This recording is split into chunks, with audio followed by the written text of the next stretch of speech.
Welcome to Money Conversations with KJ.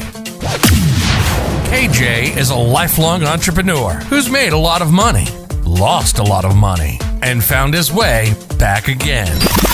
If you're looking for a sterile how-to, you're in the wrong place. KJ and his guests will walk you through real-life situations told by the people who live them, and they are as messy as they are inspiring. Each episode will offer lessons learned, advice on how to replicate successes and avoid pitfalls, and a new perspective to power your financial literacy. Far from a one-size-fits-all, this podcast can help you build a roadmap to your personal promised land. Milk and honey for some, whiskey and steak for others, and remind you that you're not alone on this journey.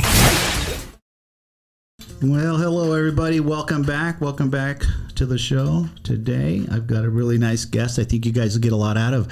I have Ms. Natasha Kirby in the house, and I think I'm really excited about having you here today, Natasha, because I want to know the perspective of Natasha's just shy of 30. And she's a real estate agent. She works out of the same office I do.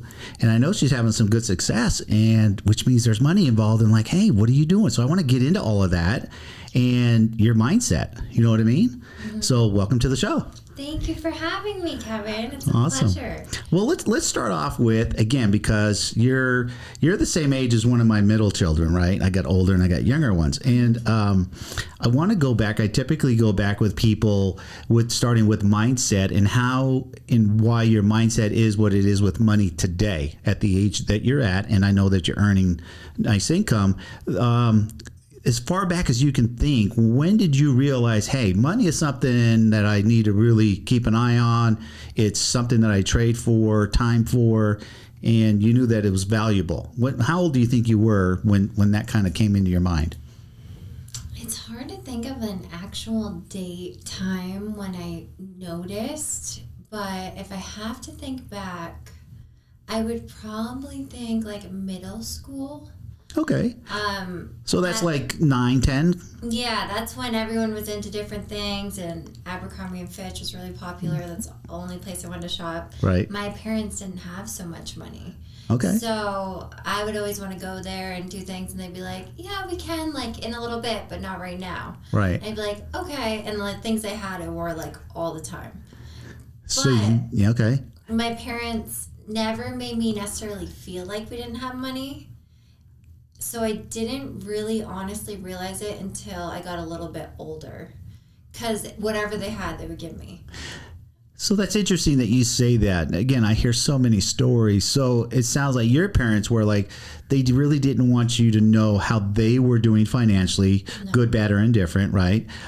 They would politely just like, not right now, sweetheart, we can't afford it or something, right? Right. Is it that point in your life when you're like, I need to go figure out how to make some money so I can get the things that I want?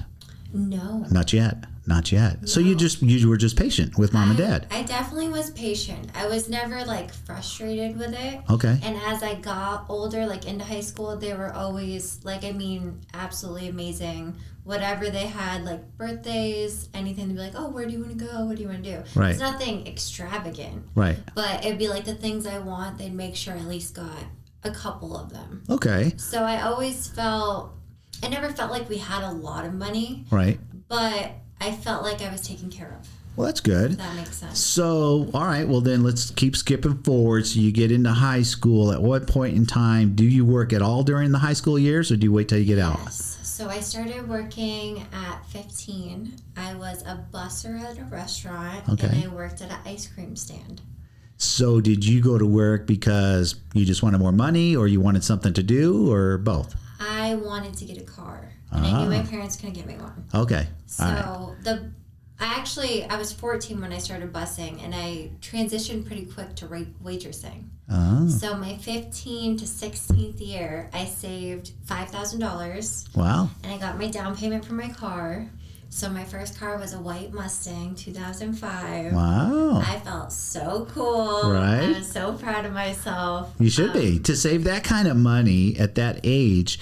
But you're just saying a minute ago, you're a very patient person, right? You don't. Mm-hmm. You're not one of those people that needs instant gratification. No. Right. You're willing to work hard, save your money for the things that you want. So talk to me about at whatever age, did your parents sit you down? Let's say probably when you started working, sometimes they'll sit you down like, okay, you're making money. And did they talk to you about money and what it's the responsibility of making money, what you want to do with money and how to handle it? Did you ever have that conversation? No. Never once. Never had that conversation. Did you ask them? No. So. Why do you think that was? Was talking about money taboo in your house? Because it is for a lot. I'd say it was maybe a little bit, but not necessarily. I probably could have talked to them about it, but I didn't. But it was instilled in me at a very young age. Like, my dad was always like, you have to go to college. You have to make a career of yourself. You have to do this. You have to do that. So that alone kind of had the wheels turning of like, you have to kind of figure this out for yourself. And then my freshman year, my parents got divorced. And my mom was very dependent on my dad in a lot of ways. So she had like a daycare business and she worked at home, but she was very anxiety prone and like she's come a long way, but she was in a really bad place. So when that happened, I'll never forget, she not necessarily sat me down, but she talked to me and she was like, it's only a freshman. She's like, never depend on a man. She's like, never be in this situation. He pays all my bills. Everything's conjoined. I don't even know how to pay my bills. And that was like a huge wake up call for me. I was going to say, that was eye opening, huh? To have that conversation. I was like, holy, like. But what a great conversation for mom to have with you, because here she is going through something she obviously probably never thought she would be in that position, and it didn't even matter the age that she was, but she was probably terrified and scared. Like, what do I do? You know what I mean? And then you're her child. She's like, I don't want my child to ever feel like this. So that's very similar to how parents should talk with their kids about money, right? Because we don't all want to wait. And unfortunately, this happens way too much where we wake up at 30, 40, 50. Like, I've been working, I've been hustling, and I make money, but how come I don't have any? Right. I make it, but I don't have. Where is it? You just keep people to spend money, right? So now, since your mom taught you that lesson, well, I know that you earn your own money and take care of yourself, right? And you're not going to be dependent on a man. It was a big eye opener for me. Yeah, wow. Seeing her go through that and like how she described it, I was like, oh man, I do not want to. Like you just said, though, she couldn't have the conversation of money with you because she didn't know how. She didn't. Right? She definitely didn't. My dad maybe a little, but my mom definitely did not. You know, and I always say, parents can't teach what parents don't know. Right. Right? And that's not good or bad. It's just what is. That's just how her life unfolded, right? Being dependent on a man, married and getting kids and all that stuff. So I want you guys out there that are listening to understand it's okay. It's not bad that mom and dad didn't teach you, because they can't teach you what they don't know, right? But it is our responsibility as adults to be proactive in learning what to do with your money to ensure yourself that you don't wake up one day like your mom, like, holy crap, what do I do? I got to go figure out at what, this later age in life, get work, make money, pay bills. It was all like super, I mean, you were there, so I'm sure you saw it. Well, that's pretty wild. So, and then your dad never sat you down? My dad, the whole thing was always just to go to college. It was just like, you got to go to college. This is where I went. This is what you should do. Not tell me what I should go for. Right. But if you want to get anywhere, you need to go to college. It's funny you say that. I just have conversations and, some people might think I'm repeating, but I can't help it. When I hear these stories where parents tell kids, go do this, but then they never explain why or how. Go to college. Well, Dad, help me figure out a career. Well, what are your best attributes, right? What are you great at? I mean, people skills, no people skills, right. Personality or soft-spoken. All these things determine what we should probably do in life to be good at it, right? But Dad didn't tell you that. He just go to school. That's so vague to tell our kids, hey, go to school. It is. Right. He had a good experience at his school, but he used his degree to an extent, but I think it definitely was from his best interest saying it, but it is a very vague statement. Right. It's like, okay, so I have to go to college and... Let me ask you, and I know you're not in a bad place or anything, but do you think at the age you're at, and all the experience that you had, let's say in the last 12 years, do you think you would be in a different position had you had good money conversations with whether it was mom and dad, could have been an uncle or an aunt, or some, a friend's parents or something like that? Like, you've heard of Rich Dad, Poor Dad, right? So that guy learned from his friend's dad kind of thing. Do you think you'd be sitting in a different position? Yeah. What do you think would be different? I think just the way, like, my dad did have conversations with me about, like, saving here and there, but I didn't realize the structure or the importance of certain things at all. Right. I mean, it kind of, like, money kind of just seemed like this fleeting thing that would come and go, and I necessarily wasn't so worried about it. Like, I knew I wanted money, but saving it wasn't something that was on my top priority list. So let's transition into, because you say that, I know where you're at, investing, right? Because as Warren Buffett says, if we don't learn how to make money while we sleep, we're going to work till we die. Right. You'll work till you die, right? Because we have to make money.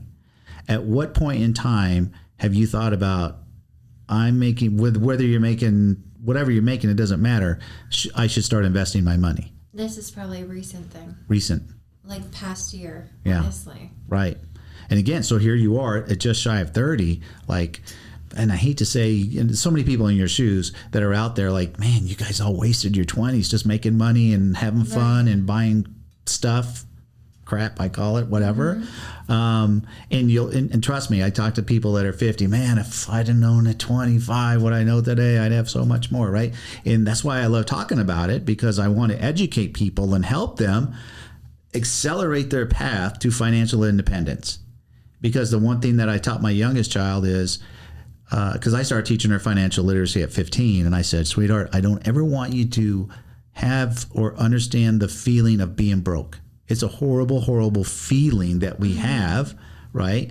Like, I can't pay my bill, whatever it is, cell bill, car bill, whatever, that a lot of people stress out there about that kind of stuff. Yeah. And so I shared with her, and knock on wood, she's followed all my direction, and she's doing just unbelievable. And she's never felt it, and she probably never will feel it, which is awesome.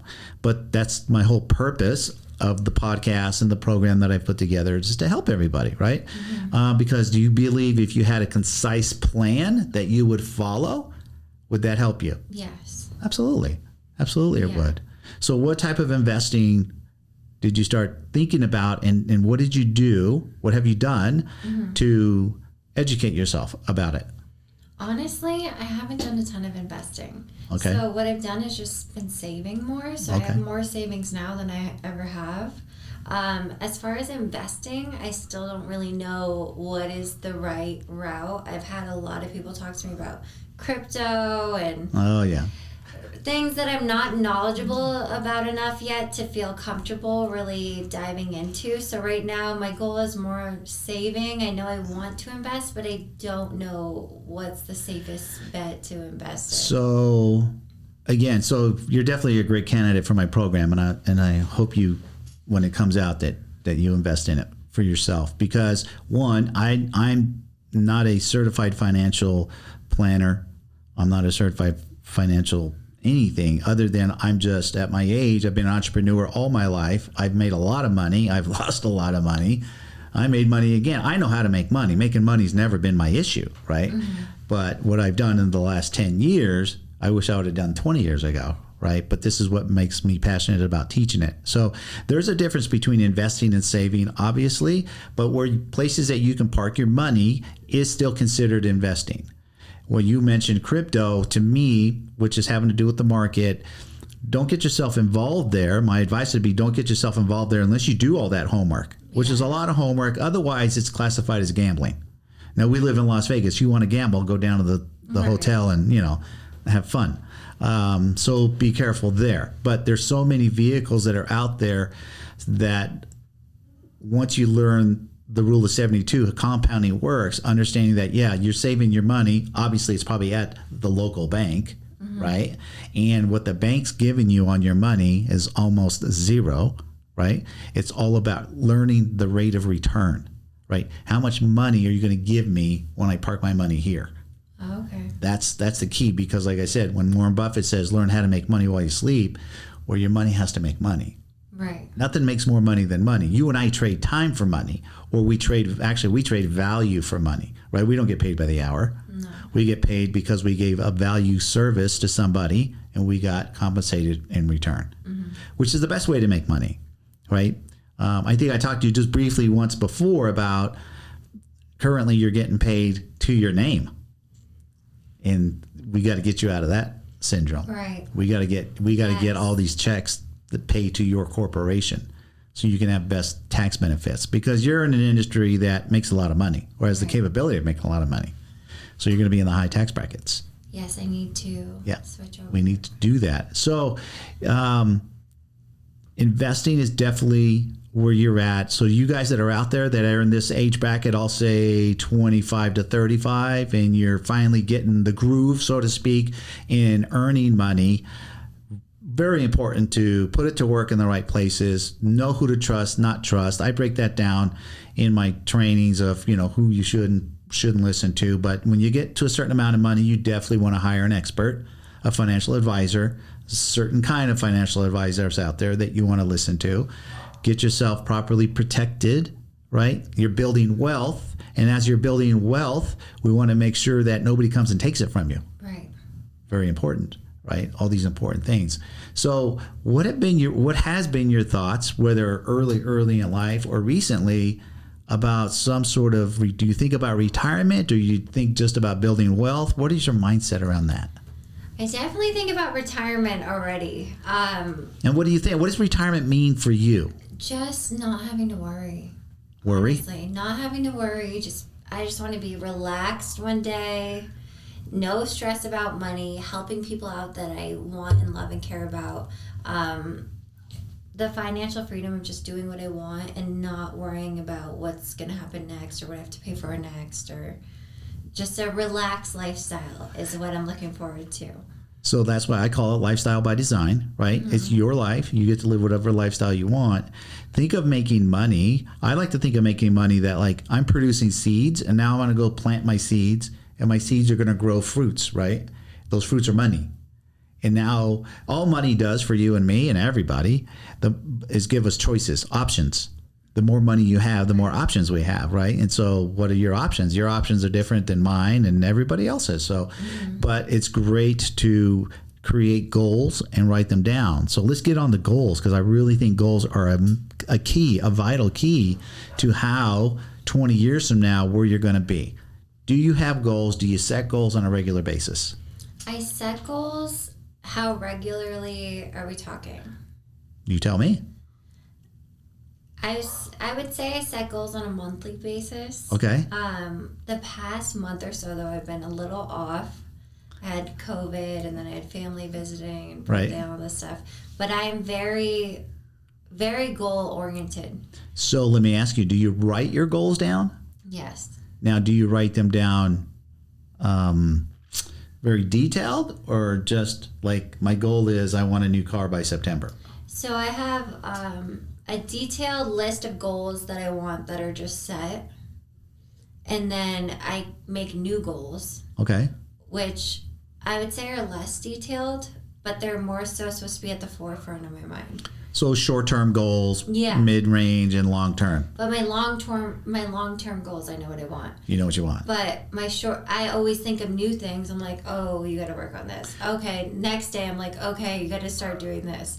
And then it becomes so many things sometimes that I feel like I just go so overwhelmed. I'm like, so you have this, and this. And then I get so in my head sometimes, I just feel like, lately, I just feel like I'm behind on everything. So I'll give you a statistic. Harvard did a study back in 1979 of a graduating class and asked how many people have goals, how many people have clear written goals. And only 3% of the class had clear written goals when graduating Harvard. The other ones said they had goals, but they were just like in their heads, right? Oh, I want to do X, Y, Z, right? Mm-hmm. And so then they came back to them 10 years later to see what happened. And you want to know what happened? So 10 years later, the people that had the 3% of the class that had clear written goals made 10 times more money than the people who didn't have clear written goals. Wow. So the study proves the value of having clear written goals. So I like to think of clear written goals is like a roadmap. And that's why my program is called Roadmap to Financial Literacy, because we want to create this roadmap that you will follow so you don't get like what you just described. You get overwhelmed and frazzled and like, what's going on, right? I thought I wanted this. And our goals can change, and there's nothing wrong with that. But when you have clear written goals and whatever it may be, and you reverse engineered that, right? So a lot of goals that people have are, let's just use an example. People say, I want to travel. Right. Everybody likes to travel. So like right now, do you have a travel goal? Travel goal? Yeah. Like, do you want to go somewhere specific? That's the thing. I don't really write travel goals. I know I want to travel. Right. But I don't have. Give me one, if you'd like to share, specific long-term goal. I want to go to Greece for sure. You want to go to Greece? Yes. So what kind of homework have you done to achieve the goal of going to Greece? None. See, I've talked to so many people about that. Because everybody wants to travel, right? We live in this amazing planet, and there's so many amazing places to go see. And if you don't write it down and reverse engineer what it's going to take for you to go to Greece, odds are you won't go.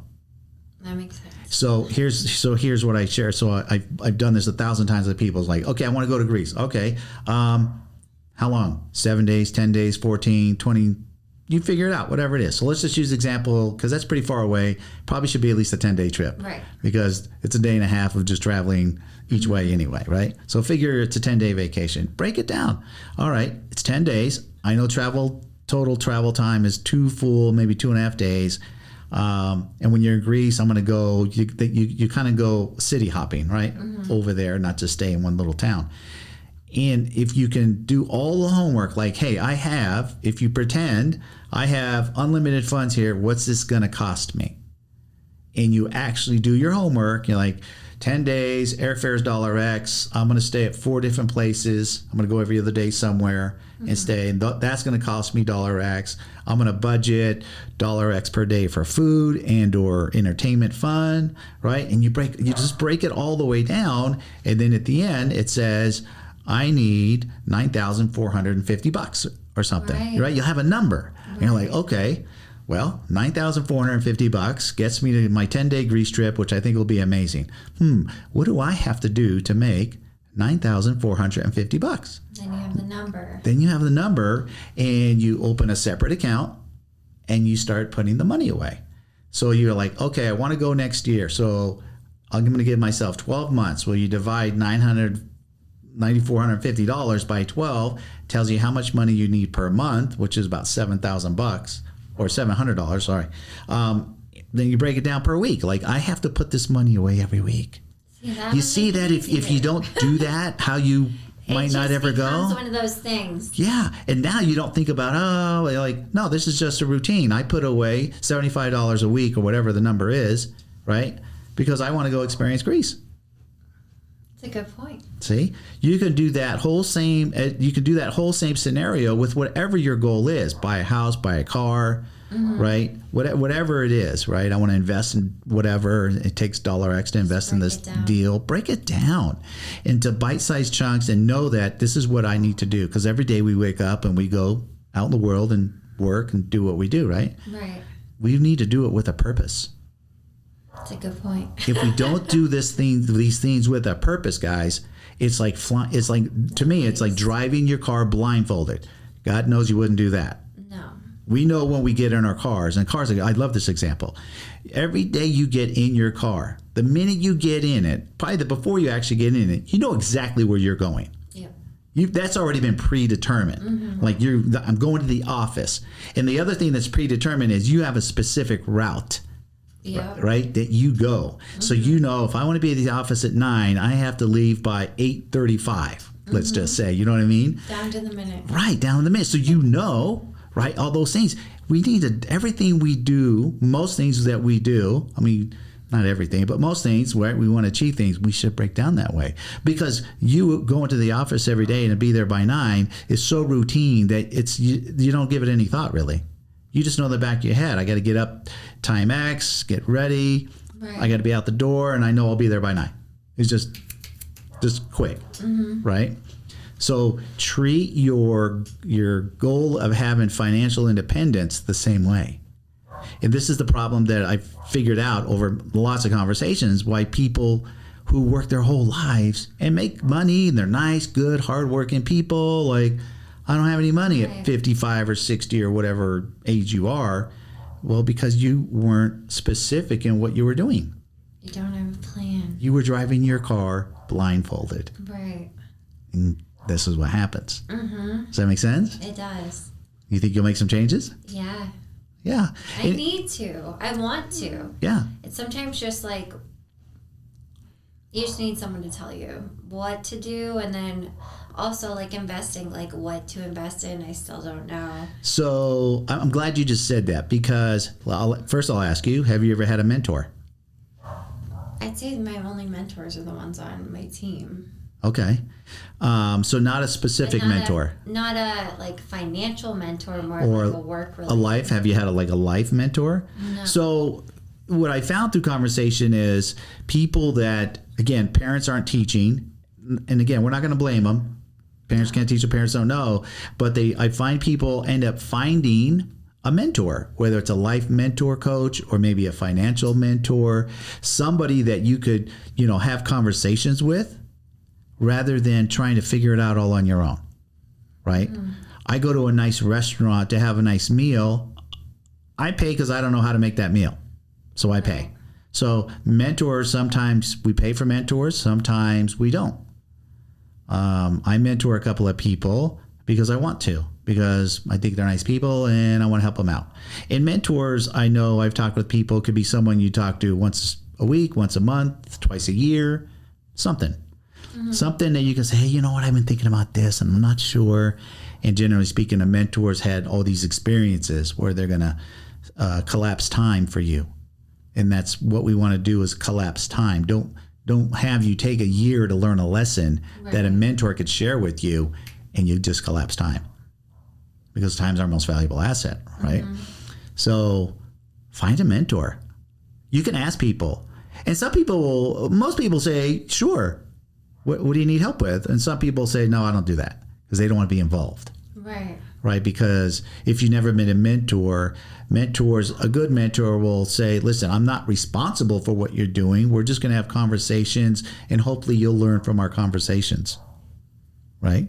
So it's not someone that you're like 100% depend on. They're a mentor to... It's more like advice. Yeah. Just good, solid, private advice when you just need to talk to someone. Like maybe you could confide in a girlfriend or something. Right? Do you have private conversations with girls that Yeah. I have a lot of close girlfriends. Yeah. And so, you guys can do that. And the things that you learn, and share what you learn. Right? Like anything that you're going to learn today or the things that I can help you with, share. Share. It's funny, I taught my daughter, and so she bought her first condo at 20, and 8 months later, one of her friends, she goes, I bought a condo too. I'm like, these girls are so far ahead of the game, they don't even realize it. They are. They don't realize it. But so the one friend was basically like, hey, Faith did it, I'm going to do it too. That's awesome. Right? But that's how we are, because we want to hang around like-minded people. Right?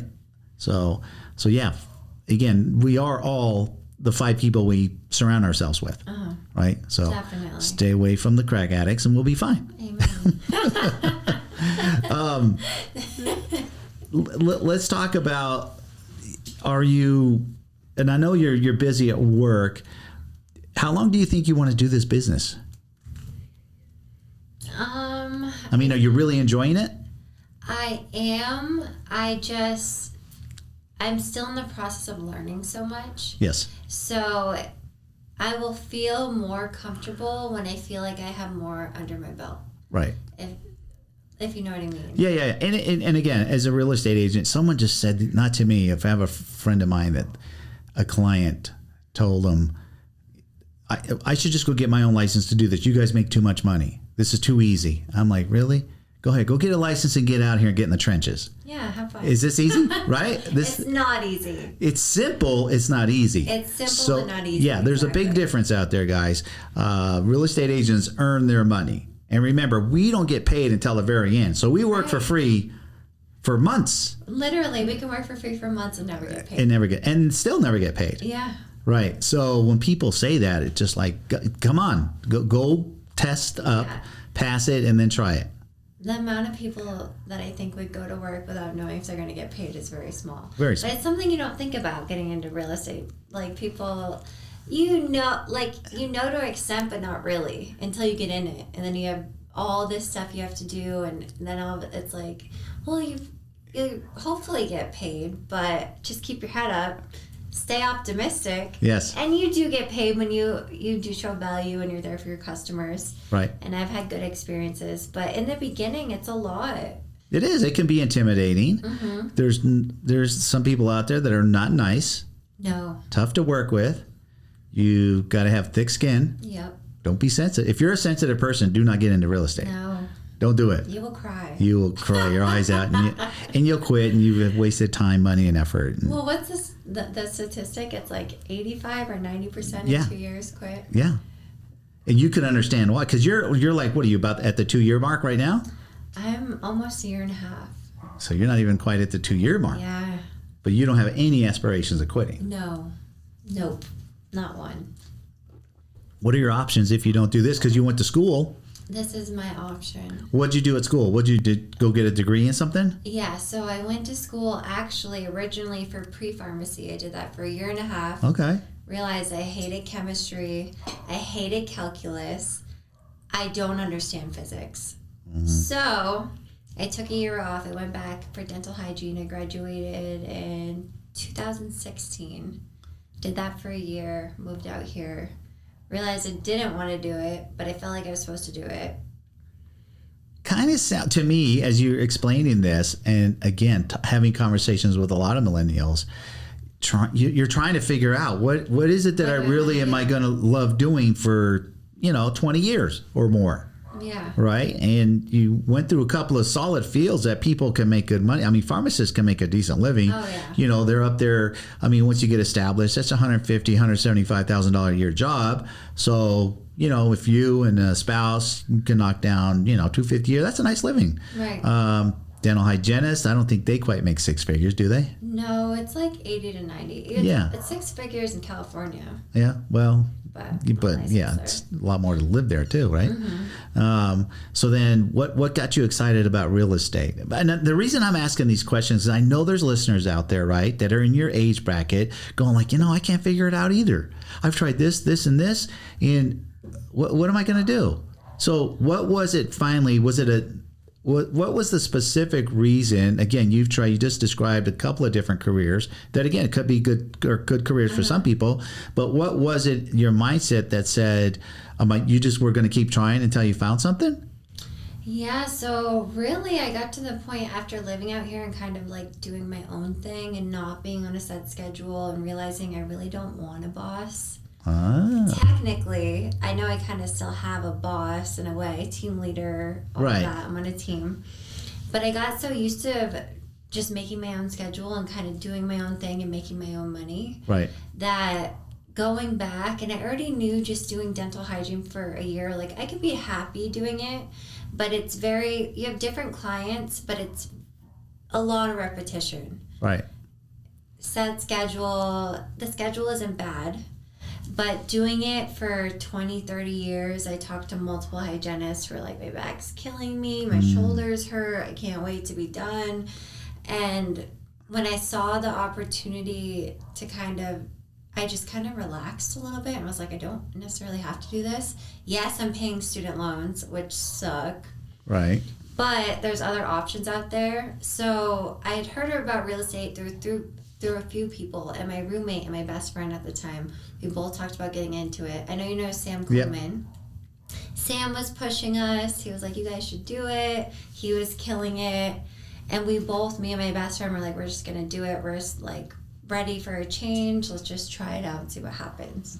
Okay, so it was more taking a chance. Really, it was just taking a chance. Right. I had no idea it'd be something that I would want to do as much as I do now. Right.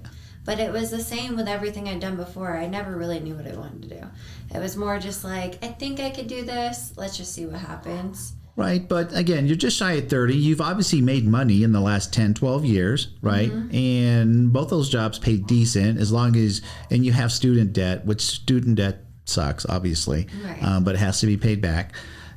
What would the 30-year-old Natasha tell the 20-year-old Natasha right now? I honestly think I think the main thing I would say is not worry so much about other people's expectations Right. of me.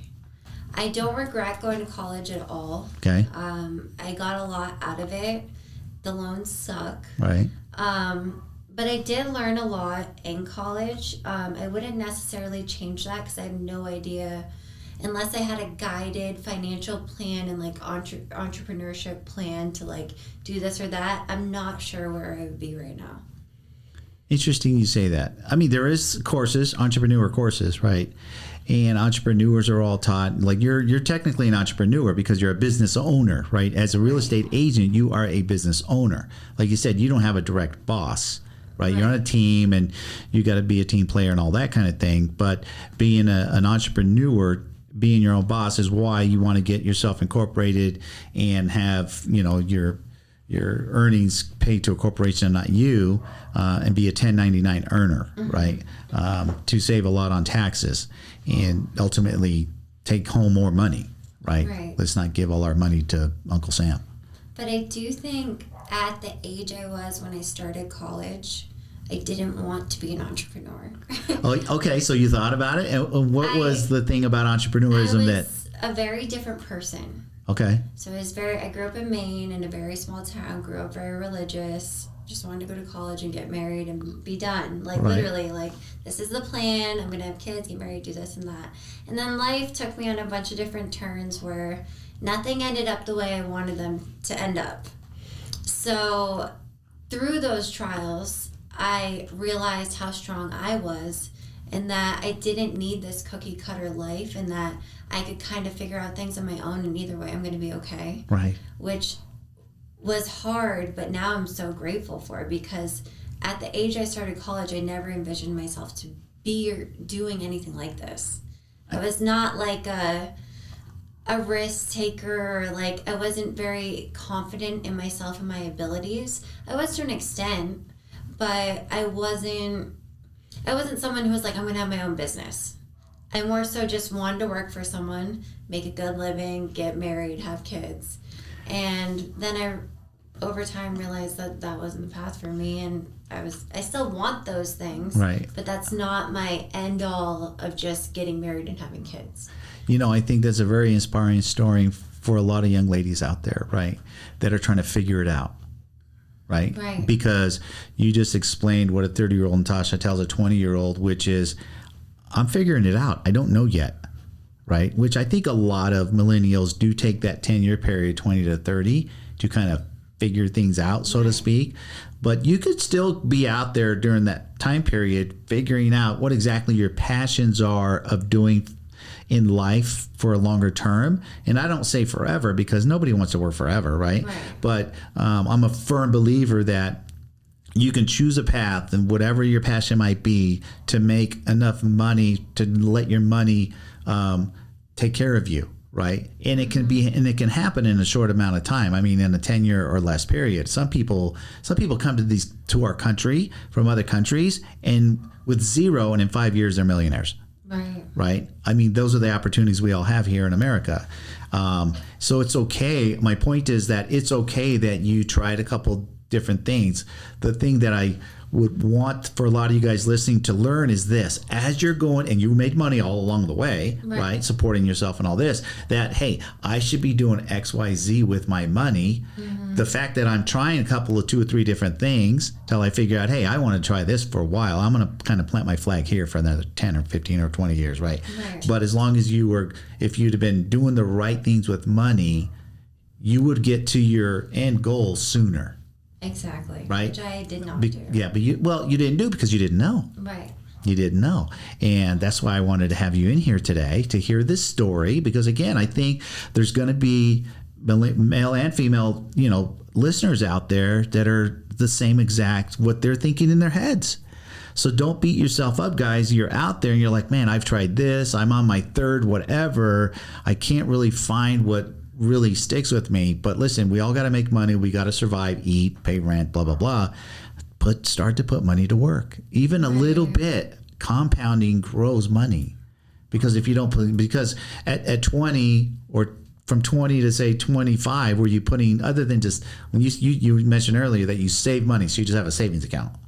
You weren't really putting money in the right vehicles. No, I don't even know the vehicles. You don't even know the vehicles to put them in. If you put them in front of me, I wouldn't recognize them. So that's the important thing. So guys, my program is almost ready. I'm about 2 weeks out, and I'll make a big announcement about it.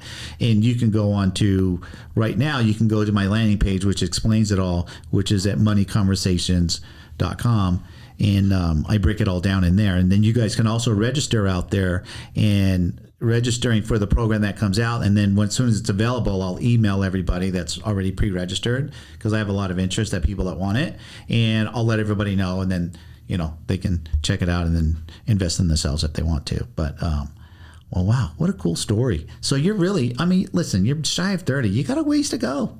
I got a ways to go. There's no big hurry. But I'm more motivated than ever, so. I think you are. I know you're kicking butt right now, right? You're less than 2 years in the business. You've closed a couple of seven-figure deals, which is great for a new agent to do, which what it does is make you comfortable financially. Like you're not stressing to pay your car payment or whatever. That's the nice part. How's that make you feel? Oh my God, it's so nice. Because I had lived for so long, just like check the check kind of thing. Check to check. And honestly, I was someone who, I would stress about it, but I'm someone who also used to be fine, which is weird to think about. But like, I could have a little bit of a savings and then things would be going down. And I was just always confident that something will going to work out. Right. And they did. But having more money than what I have to put out is a lot more comfortable. Just peace of mind. Peace of mind. That's what it is. You're right. And that's all that is. Money gives us options, and never living check to check, like a high percentage of 60+% of people live check to check, right? Mm-hmm. It's something around 70% of people don't have $500 for an emergency. Which is scary, and we've all been there at one point in time. Yeah. You know what I mean? And so to be able to set up your emergency fund, I always say, like I had my daughter do, I go, like, the first goal with money is to get yourself financially secure. But you have to understand what that means. So if I say, Natasha, are you financially secure? What would you say? You think you are or you're not? As secure as I want to be. More secure than I've been. So this is what I teach. So the definition. So those three pillars of money building that we want to strive for. And the first one is to be financially secure, which means put away enough money to pay your bills for a minimum 6 months. Okay. If you can do a year, that's great. And so this is just a math equation that everybody has to do because we all have a different amount of bills. Uh-huh. So let's just say your monthly bills are $3,000, right? Mm-hmm. Which is probably average out there by the time you pay a rent and the car payment and insurance and blah, blah, blah, whatever things, right? So that would be 6 times 3 is 18. So you need $18,000 in a separate account that's earning higher interest than just the bank's giving you, but you can have access to it within 2 days. Okay? Where do you put it together? That's the $6 million question, right? Okay. These are the things that are in the training, right? This is what's in the training. That you can park the money because the banks are giving you about 0.025% on your money, right, which is nothing. Like if you look at your statement and you had 30 grand in there, at the end of the month, it tells you, oh, you made 8 cents.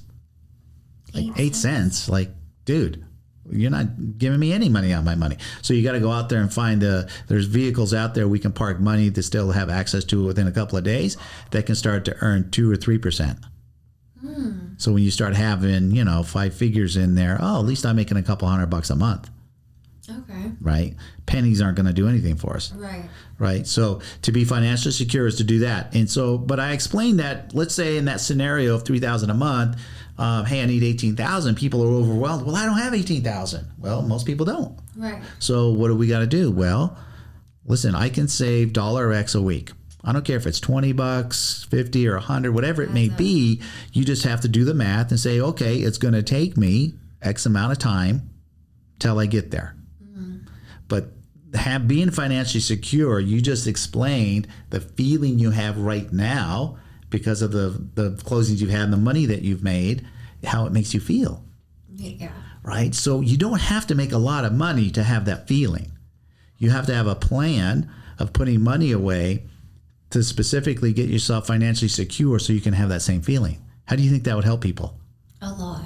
A lot, right? Just having a plan, I think, would help people a lot. Yeah. At a younger age. At a younger age, have the plan, get yourself there, and you get like, hey, I have 1 month's worth of my bills put away. I have, and you get to see that happen. Oh, I have 2 months. Oh man, I'm working harder. Oh, I have 3 months put away, right? And you put this money away because last year the pandemic was a great example of why people need to put themselves in the position of being financially secure. Because the people who have done that, were they freaking out when this country got shut down? Oh, yeah.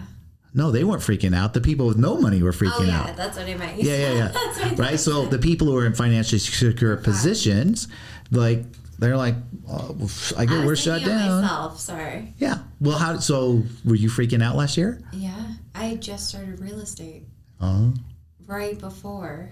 Literally right. I got licensed in January and then we shut down in March. Yeah, but last year real estate did awesome. Yeah, but just starting out, and I didn't necessarily have, I don't know what it was, but for the first 6 months, I didn't have the confidence or the knowledge or really the support to answer those COVID questions and kind of be confident for my leads. So it wasn't until June of last year, which I'm about to mark a year, that I made my first sale when I joined Aaron's team. So great lesson here for you millennials or anybody that's out there. One, I think this thing that you learned at a very early age, and I'm sure you learned this from mom and dad, patience.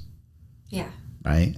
Patience was key, is probably why you didn't really freak out, right? You're like nervous, a little worried, but not freaking out. Yes. Right? That is actually a really good point. Yeah. Because my friends were like, what are you doing? It's been 6 months. Why are you still working? Why are you in the office? Right. Why are you doing open houses? It's been 6 months. Oh, you have to get up early? Why? I was like, I have no other choice, for one. Right. And for two, I need to do this. Like, I have to do it. And it didn't make sense to anybody really until now, like a few months ago when I started making all my sales and stuff. And then my friends, especially my girlfriend I started with, because she never ended up even taking the test. And she was like, oh, I should have done it. And now she's thinking about doing it. So in a different state, she was like, and she can do it. She'd be great at it. But it's hard starting out in a new field. Well, then, there you have it. I mean, you inspired your friend. You inspired her. She was inspired to do it together because it's always easier when you have, someone to take this new journey with, right? Right. Yeah, the buddy system kind of thing. But now she's looking at you and you're like, yeah, I just closed that 7-figure house.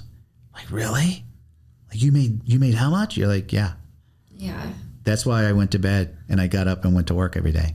Not because I didn't get a paycheck every Friday, right? Because we don't trade time for money. We trade value for money. Right. So that means we have to go give value, and then receive.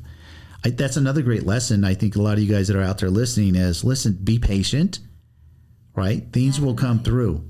You know what I mean? Nobody starts on day one of anything at the top. No. Athletes, musicians, I don't care what you do for a living. You need to put your time in. You put your time in. Yeah, I've seen you at the office. You're diligent. You've been there. You're making your calls. You're doing what a new real estate agent is supposed to do.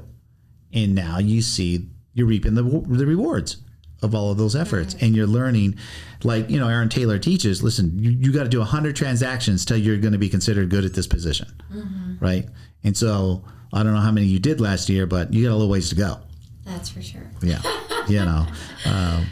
But guidance is huge too, because without the team, honestly, I wouldn't have even, in my opinion, done as many as I've done. So.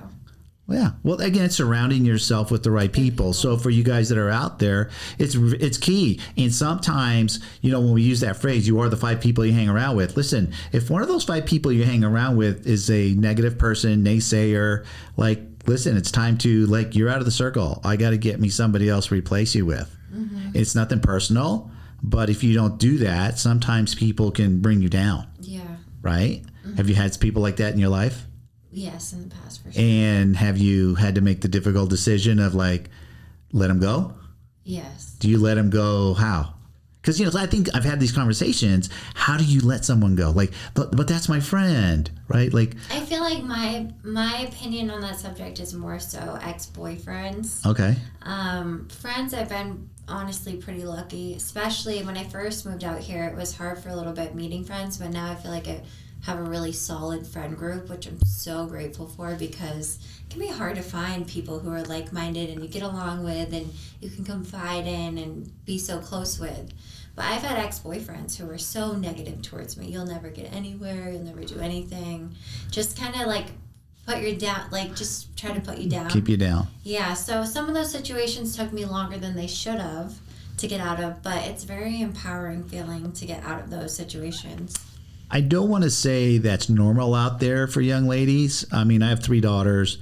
I think it's more common than people believe. What do you think? Absolutely. Right? And you gotta, I think this is what makes strong women, right? That you had to go through a couple of, bad boyfriend kind of things to be like, I am not doing that again. Right. Especially, honestly, with the way things are getting a lot better with like the ideals of marriage and children, but like growing up religious and like putting so much value on a husband, I feel like I dealt with a lot of things I shouldn't have in hopes to get that end result. Right. And that definitely sculpted me to become who I am now, which is so much more independent. I was a very codependent person for a long time. Oh, now you're very independent. Yes. I remember I reached out to you, I think it was just before the holidays last year. Yeah. Because I seen you, we just see each other in the trainings and whatnot. And I said, I need to get to know Natasha better. And I came to you and I asked you, I'd like to get to know you better. Let's hang out and do some stuff. Remember that? Yeah. Yeah. See, and now we know each other on a different level, which is all good. I think you came here today. I hope you learned some good things. For sure. So, wow. I think I always love listening to the perspective of a millennial because it's so much different. It's so much different. But I think you inspired some definitely young ladies out there and some guys that patience goes a long way. You're open to learning. You don't give up. And those are all great attributes. And I know that you're going to have tremendous success in life. You'll find your love somewhere along the way. Right? I know you will. I got a boyfriend. Oh, you have a boyfriend now? Yeah. Oh, okay. It's Last I been a talked to little you, you bit. didn't have one. So it's yeah. All right, guys, she's off the market. Don't even try. Just don't even try. So, listen, if you guys enjoyed the conversation today, do me a favor, subscribe to my channel on YouTube, hit that like button. The algorithm likes that, and I get a lot more followers. And out there on the podcast world, subscribe to the podcast. Great new ones every single Wednesday, 7 a.m. they come out. So, Natasha, thanks for coming out and sharing your awesome story. Thanks for having me. It was a pleasure. All right, guys, you take care out there, and I'll talk to you next week. Hey, everybody. Hope you enjoyed that episode. Really enjoyed making all these episodes for you. Remember, we're just having conversations with people's journey with money and the things they did right with it, the things that did wrong with it, and how did they really come about getting their mindset with money. So every episode's different. We all have a good takeaway from them. So do me a favor, hit the like button, smash the like button, and subscribe to my channel because every episode that I do is going to be different as all our journeys are different. So you guys take care, and we'll talk to you next week.